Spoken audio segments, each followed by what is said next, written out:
आज की क्लास में हम 3D मॉडल को इंसर्ट करना सीखेंगे एमएस वर्ड के अंदर। अगर आप अपने एमएस वर्ड में किसी 3D ऑब्जेक्ट को इंसर्ट करना चाहते हो तो उसके लिए आपको सबसे पहले जाना होगा इंसर्ट टैब के अंदर। इंसर्ट टैब के अंदर हमारे को इलस्ट्रेशन ऑप्शन मिलता है। इलस्ट्रेशन ऑप्शन में आपको यहाँ पर 3D मॉडल का एक ऑप्शन दिखाई देगा। जैसे इस पर हम क्लिक करेंगे तो हमारे सामने यहाँ पर 3D मॉडल लाइब्रेरी ओपन हो जाएगी। इसमें इंसर्ट करने की दो तरीके होते हैं। कौन कौन सी? आप 3D मॉड्यूल को दिस डिवाइस और टॉक 3D इमेज से सिलेक्ट कर सकते हो। तो इसमें देखो, अगर आपके कंप्यूटर में कोई 3D मॉडल पड़ा है उसको इंसर्ट करना है तो आप दिस डिवाइस का यूज करो, और आप स्टॉक लाइब्रेरी से अगर कोई 3D मॉडल उठाना चाहते हो तो आप स्टॉक 3D मॉडल पर क्लिक करो। जैसे हम स्टॉक 3D मॉडल पर क्लिक करेंगे तो हमारे सामने पूरी एक लाइब्रेरी ओपन होती है, जिसमें हमारे को अलग अलग कैटेगरी वाइज स्टॉक को यहाँ पर 3D ऑब्जेक्ट देखने को मिलते हैं। जिस भी कैटेगरी का आपको एक 3D मॉडल लेना है आपने जस्ट उस पर क्लिक करना है। अभी के लिए हम यहाँ पर फर्नीचर का देख लेते हैं। फर्नीचर पर मैंने क्लिक किया तो यहाँ पर देखिए ये सारे के सारे 3D ऑब्जेक्ट हैं। मैंने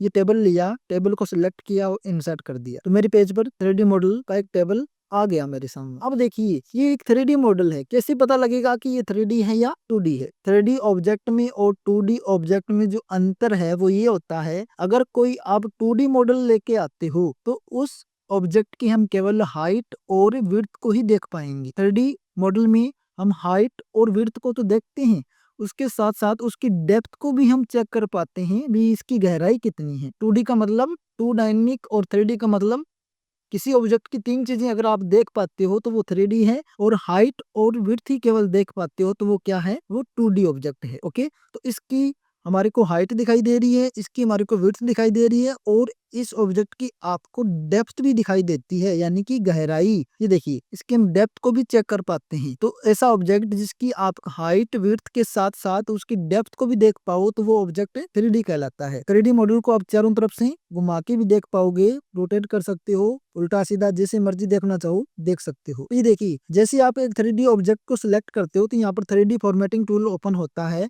जिसमें 3D मॉडल व्यू, आपको 3D मॉडल के व्यू कैसे कैसे इस ऑब्जेक्ट को आप देख पाओगे, ये सारे आपको यहाँ पर व्यू देखने को मिल रहे हैं। किन किन तरीकों से आप इसको देख सकते हो, ये सारे व्यू आपको यहाँ पर दिखाई दे रहे हैं। लेकिन आप मैनुअली अगर इसको व्यू करना चाहो तो आप यहाँ से इसके जो एरो दिए गए हैं यहाँ से अपने हिसाब से भी इसको एडजस्ट कर सकते हो कि किस व्यू में आपने इसको रखना है। इसके बाद में यहाँ पर आपको वही ऑप्शन अरेंज के ऑप्शन मिलते हैं। जो दूसरे ऑब्जेक्ट को जब हम इंसर्ट करते हैं तो जो फॉर्मेटिंग हम करते हैं सारी की सारी वही फॉर्मेटिंग आपको यहाँ पर देखने को मिलती है। यहाँ से 3D मॉड्यूल और लेके आने हैं तो आप फिर से कोई और 3D मॉड्यूल भी लेके आ सकते हो। तो ये इस तरीके से हम एक 3D ऑब्जेक्ट को अपने कंप्यूटर में इंसर्ट करते हैं और उसको अपनी जरूरत के हिसाब से फिर यूज कर सकते हैं। ओके, हो जाएगा। तो ये 3D मॉड्यूल को लेना मैंने बताया है किस तरीके से आप एक 3D मॉड्यूल को अपने माइक्रोसॉफ्ट वर्ड की फाइल में इंसर्ट कर सकते हो।